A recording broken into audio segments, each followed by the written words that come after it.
ಹಾಸನದ ಕಲ್ಕೆರೆಯಲ್ಲಿ ಮಹಿಳೆ ನಿಗೂಢ ನಾಪತ್ತೆ ಪ್ರಕರಣಕ್ಕೆ ಸಂಬಂಧಪಟ್ಟಂತೆ ಈ ಟ್ವಿಸ್ಟ್ ಅನ್ನ ಯಾರೂ ಕೂಡ ನಿರೀಕ್ಷೆ ಮಾಡಿರಲಿಲ್ಲ. ಬಹುಶಃ ಅವರ ಗಂಡ ಮತ್ತು ಅವರ ಸಂಬಂಧಿಕರಿಗೆ ಎಂಥ ಶಾಕ್ ಕೊಟ್ಟಿದ್ರು ಇವರು. ನಮಗೆ ದೊಡ್ಡ ಶಾಕ್ ಆಗ್ಬಿಡ್ತು ಸುದ್ದಿ ಕೇಳಿ. ಇವಳ ಅತ್ಯಾಚಾರ ಮಾಡಿಲ್ಲ ಅಥವಾ ಕೊಲೆ ಮಾಡಿ ಕೆರೆಯಲ್ಲಿ ಬಿಸಾಡಿರಲಿಲ್ಲ. ಪ್ರಿಯಕರನ್ ಜೊತೆ ಓಡ್ ಹೋಗಿದ್ಲಿ ಇವಳು. ಪ್ರಿಯಾಂಕಾಳ ರಹಸ್ಯ ಈಗ ಬಯಲಾಗಿದೆ. ಪೊಲೀಸರ ಪ್ರಾಥಮಿಕ ವಿಚಾರಣೆಯಲ್ಲಿ ಸತ್ಯ ಬಾಯಿ ಬಿಟ್ಟಿದ್ದಾಳೆ ಇವಳು. ನೌಟಂಕಿ ಆಂಟಿ. ಪತಿ ರುದ್ರೇಶ್ ಜೊತೆಗೆ ಇರೋಕೆ ಪತ್ನಿ ಪ್ರಿಯಾಂಕಾಗೆ ಇಷ್ಟ ಇರಲಿಲ್ಲ. ಅದನ್ನು ಮೊದಲು ಹೇಳಬೇಕು ತಾನೆ. ಪ್ರಿಯಕರ ಡೇವಿಡ್ ಜೊತೆಗೆ ಸಂಸಾರ ಮಾಡೋಕೆ ಇಷ್ಟ ಇತ್ತು.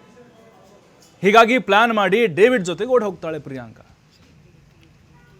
ನೋಡಿ, ಎಲ್ಲರೂ ಪಾಪ ನಮ್ಮ ಪೊಲೀಸರಿಗೆಲ್ಲ ಸಿಕ್ಕಾಪಟ್ಟೆ ಕ್ವಾಟ್ಲೆ ಕೊಟ್ಬಿಟ್ರಿ ಇವರು. ಅಗ್ನಿಶಾಮಕ ಸಿಬ್ಬಂದಿ, ಮುಳುಗು ತಜ್ಞ ಅಲ್ಲಿ ಮಂಗಳೂರಿಂದ ಬಂದಿದ್ರು. ಬಂದು ಕೆರೆಯಲ್ಲೆಲ್ಲ ಹುಡುಕಾಡಿದ್ರು, ಏನಾದರೂ ಸಿಗುತ್ತಾ ಅಂತ ಹೇಳಿ. ಹಂಗೆ ನಾಟಕ ಮಾಡಿದ್ಲು ಇವಳು. ಚಪ್ಪಲಿಯಲ್ಲೇ ಬಿಟ್ಟಿದ್ಲು, ವ್ಯಾನಿಟಿ ಬ್ಯಾಗು, ಸೀರೆ, ಅಲ್ಲಿ ಏನು ಬಟ್ಟೆ ಹಾಕೊಂಡಿದ್ಲು, ಎಲ್ಲ ಅಲ್ಲಿ ಬಿಸಾಕಿ ಹೋಗಿದ್ಲು. ಎಲ್ಲ ಏನು ಅನ್ಕೊಂಡಿದ್ರು, ಅಯ್ಯೋ 20-30 ಲಕ್ಷ ಒಡವೆ ಹಾಕೊಂಡು ಹೋಗಿದ್ಲು, ಯಾರೋ ದರೋಡೆ ಮಾಡಿರ್ಬೋದು, ಅತ್ಯಾಚಾರ ಆಗಿ ಕೊಲೆ ಮಾಡಿರ್ಬೋದು ಅಂಥೇಳಿ ಎಲ್ಲ ಮಮ್ಮಲ ಮರುಗ್ತಾ ಇದ್ರು, ಕಣ್ಣೀರು ಹಾಕ್ತಾ ಇದ್ರು. ಅಸಲಿ ಕಹಾನಿ ಗೊತ್ತಾಗಿದೆ.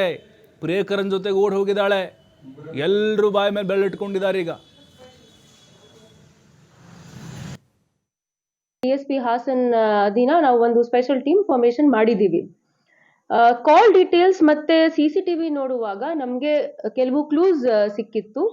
ಆ ಕ್ಲೂಸ್ ಮೇಲೆ ವರ್ಕೌಟ್ ಮಾಡಿಕೊಂಡು ನಾವು ಕುಣಿಗಲ್ಗೆ ಒಂದು ಟೀಮ್ ಕಳಿಸಿದ್ದೀವಿ.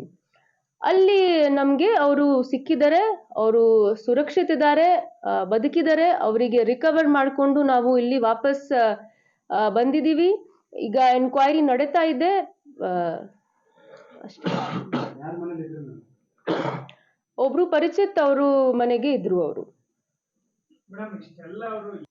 ಪ್ರೈಮರಿ ಮಾಹಿತಿ ಪ್ರಕಾರ ಗಂಡನ ಜೊತೆಗೆ ಇರಕ್ಕೆ ಅವರಿಗೆ ಇಷ್ಟ ಇರಲಿಲ್ಲ.